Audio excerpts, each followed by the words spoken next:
I thought of an interesting analogy today after my drum practice. When you're learning a song, it's kind of like building a puzzle. When you start out, you don't even have the pieces of the puzzle, so you have to mine them, like you mine Bitcoin or something when you're digging for gold in a mine. So you have to grind for a long time and then you get a piece of the puzzle. Some of the pieces are kind of easy to get. Some of them you have to work a very, very long time before you can mine them. And what I found out now is that I got pretty much of the puzzle solved now. I got most of the parts, and because I've been playing the song now, it's up to pretty high speed. It's like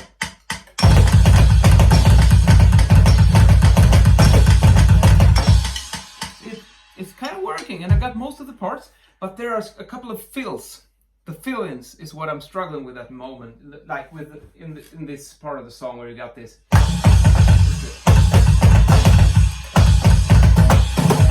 Those things, and the other one is like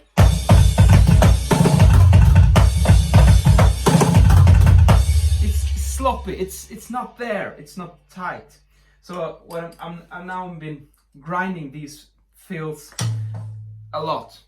It's like weeks and even perhaps 2-3 months, and these are two pieces of the puzzle that I really need in order to really start to just play the song and focus on the fun part.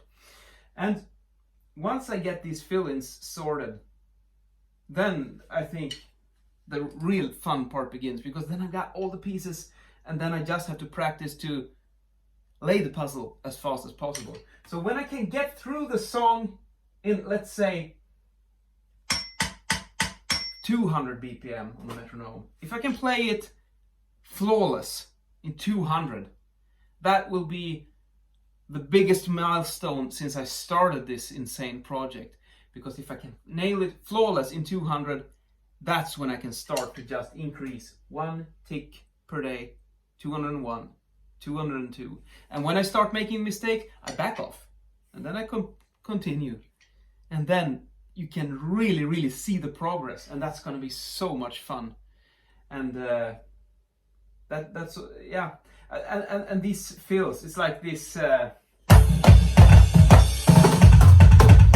That's one of those pieces of the puzzle that you have to mine for a very long time before it sticks, because there's several various techniques. I'm very bad with my hands and arms. That there's no doubt about that. I've been practicing the kick drum 10 times as much as the hands. So the hands are really struggling. It's not that much going on in Bleed. It's mostly like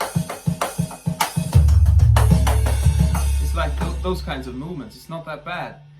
But when you start to get I'm tense and I don't have the technique for it. So I really have to do a lot of technique exercises and get this. And do it perhaps even in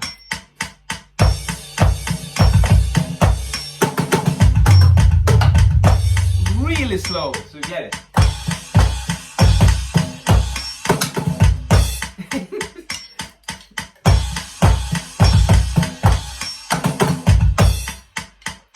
I always had this principle: if you can't play it slow, you can't play it fast either.